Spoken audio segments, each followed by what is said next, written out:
good, mild-mannered Duke. Quite an oxymoron, right? But that's exactly what the 250 Duke is, or rather was. It was a bit bland and cultured for it to be called a KTM Duke. However, things have changed in 2023 and this has gotten a bit of an attitude. So, is it finally as mental as the 390? There's something in the water. I feel it taking over. From the ground up, the motor is all new. Similarities to the old engine remain just the bore and stroke numbers. It is now ASOHC, compression ratio has been bumped up, it has just a smidge more power, peak torque is produced slightly lower, and the overall gearing is shorter. All of these changes have contributed to making the 250 Duke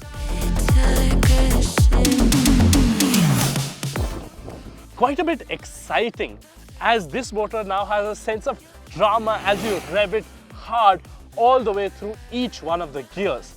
It has a strong mid-range pull and can rev freely until the 10,000 RPM soft rev limiter. It doesn't feel quite as manic as the 390, but KTM has sort of injected some of that fierce energy into this motor. So if the KTM 390 Duke spiciness level was like a booth jalopy chili, this is somewhat of a jalapeno. It still brings a smile to your face and makes you want to ride this bike for longer. And that is something incredible because it hasn't lost out on being versatile. Sure, there's not much drive below 5500 RPM to keep you engaged, but riding in the city in 4th gear is a fuss-free affair.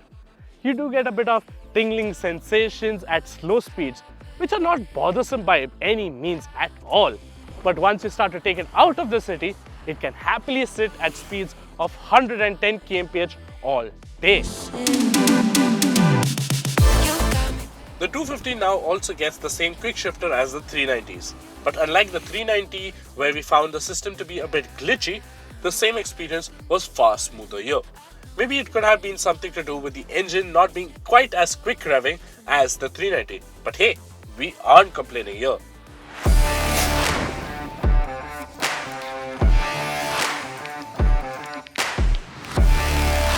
And since you now get a motor that is exciting and thrilling, it complements the improved handling performance of this bike even further.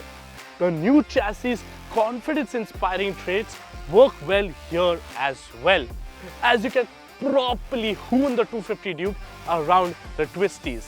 It licks its lips while attacking apexes, switching directions with utmost precision. And you can feel the majority of the weight loss it has undergone. The same lower unsprung mass wheel assemblies from the KTM RCs and the 390 Duke, heightening every sense. I do feel the tires and brakes start holding you back from riding this 250 Duke hard. Even though it is running on the MRF steel brace W-rated tires, they do feel squirmy when you're carrying extreme lean angles or when there's a bit of gravel on the road. And despite running the same 320mm rotor and caliper as the 390 Duke, KTM has shied away from giving sintered pads here. Hence, the initial bite isn't as sharp and you get quite a lot of brake fade when you're chasing thrill. Fixing both of these issues isn't a biggie. You can swap out for better tires and get the 390 sintered pads if you're looking for thrill, but it is something that we would have liked KTM to provide straight from the factory itself. But hey, if you want to just hoon slideways, there's always Supermoto mode.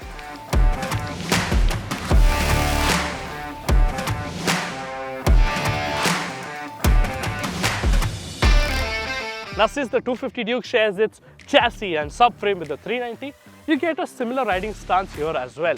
So the seat height is fairly low and accessible. It isn't as roomy as it was before, but it's still fairly manageable. And overall, it puts you in a nice spot to stay firmly in control of the bike almost in every riding scenario.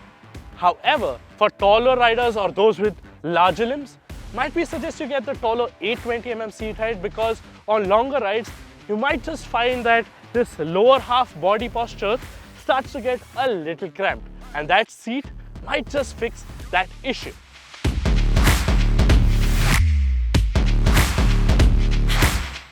What riders will not complain much about is just how well damped the 250 Duke's suspension components are, providing a very nice and absorptive ride.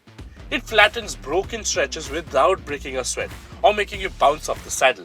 It isn't plush and you still have to be wary of the large craters, but by sporty naked standards, this 250 just glides over the rough stuff. Now KTM has this usual habit of following the same design ethos for its singles, which sort of starts with the 390 and then trickles down. So no wonder then that the 250 sort of looks like the 390, but it gets a few special bits here, like this shroud for the headlight, and the tank extensions aren't quite as long, which give this bike a unique and, in my eyes, a slightly better look. Wouldn't you agree? The 250 Duke continues to get an LCD dash, but unlike the previous one, this is a bit of a letdown. KTM has revised the layout to match the cluttered look from the old 390's color TFT dash, so judging data on the go becomes tricky. There's smartphone connectivity, turn-by-turn navigation, and call and music controls, which can be easily toggled through using the new switch cue buttons. What I do find a bit annoying though is why KTM couldn't provide adjustable levers here too. It would have just helped fine-tune the bike to the rider's liking a bit. I was expecting the 250 Duke to be a bit sober, but boy was I proven wrong, and gladly, because this is finally starting to feel like a proper KTM Duke. It likes to be revved hard. There is a lot of joy when you want to ride this bike fast, and you get that sense of, ooh, that's a bit of a handful if you're not too careful with this bike. And yet, it is still as obedient and well-mannered in the city, great for touring, and can give 300cc bikes a good run for their money. Speaking of which, KTM isn't asking you to shell out more for all of these improvements. In fact, the asking price is more or less the same as it was before. So, in case if you're looking at a 300, which is well-rounded and yet fun, why not take a look at this 250? Chances are that this will blow you away and save a fair few bucks along the way, right? Do let me know what you think about the 250 Duke in the comments below. Don't forget to like and share this video, hit the subscribe button, click the bell notification icon, and please wear a helmet on all your rides.